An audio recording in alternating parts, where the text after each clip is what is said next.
Okey, masa tinggal 5 minit. Datuk kena sekejap. Menunggu dalam fana ajan. Daud bersedar akan tindakan Syafi dan ingin mengeluh secara halus agar tidak meniru. Walau bagaimanapun, Reza juga nampak tindakan Syafi. Setelah selesainya ujian, Syafi menghulur kertas ujian dan ingin bergegas keluar dewan tanpa sedar. Nota itu tercicir ketika Syafi ingin menyimpankan nota ke dalam poketnya. Reza tersedar akan perkara tersebut dan segera mengutip nota yang ditinggalkan. Justeru melaporkan kepada pensyarah.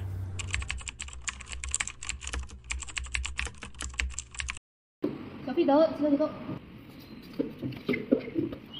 Baiklah, kita teruskan. Sofi, nampak awak buat apa ni? Saya sangka je buat. Ini ada urusan pribadi. Dah terang-terang ada tukang meniru dalam exam kan? Tak payah nak berdolah alik lagi. Benda dah ada putih depan mata kan? Macam mana betul?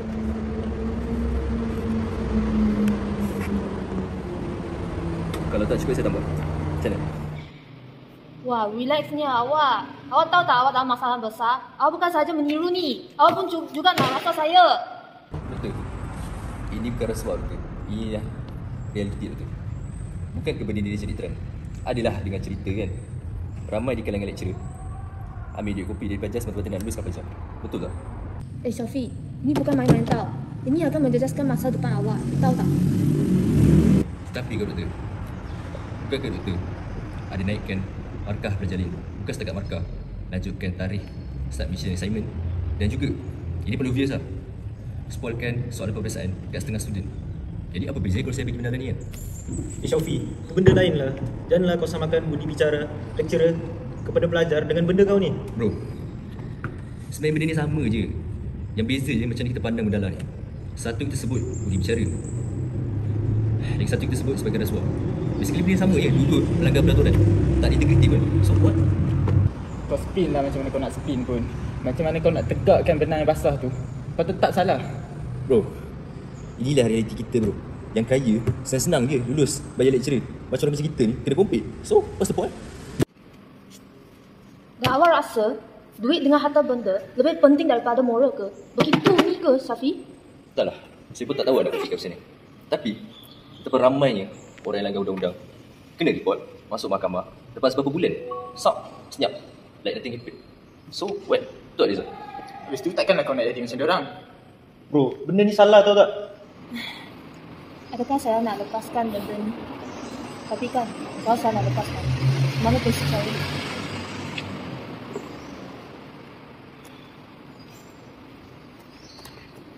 Saya akan laporkan perkara ini.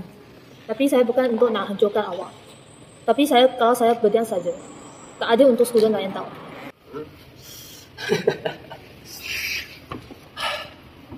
Kau dapat tak? Doktor ni kerja-kerja sangat pun.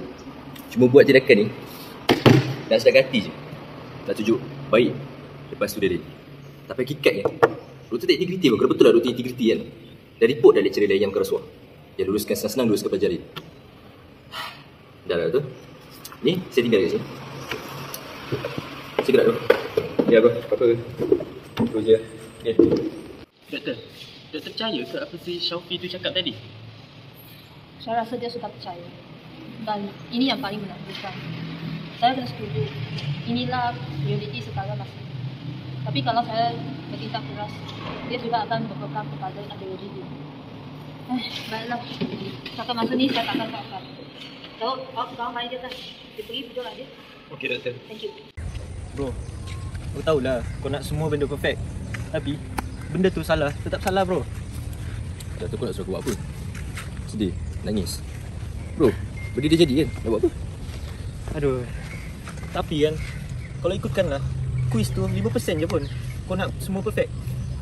Kau ada lagi 60% dalam final exam. Tu pun kau nak berkira. Direct je bro.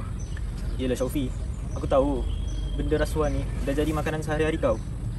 Aku tahu, bapak kau Datuk kan, kau pun dah selalu cerita orang makan duit daripada projek, orang makan gaji buta. Tapi janganlah kau bawa masuk benda ni ke dalam universiti. Kau nak tak generasi akan datang jadi buruk sebab rasuah ni? Tak lah bro, kadang-kadang aku fikir juga lah. Betul ke aku cuba tegak kebenaran? Tapi still, aku tahu apa aku buat ni salah. Kadang aku sedar something lah. Yang salah adalah salah, yang betul adalah betul. Dia macam, entahlah, aku cuba tegakkan benda yang pasal, you know. Benda pun dah jadi. Apa kita boleh buat kan? Dah. Bila lama kat sini kan. Baik kita makan tu. Jom. Belanja. Oh, sudah. Baik tu.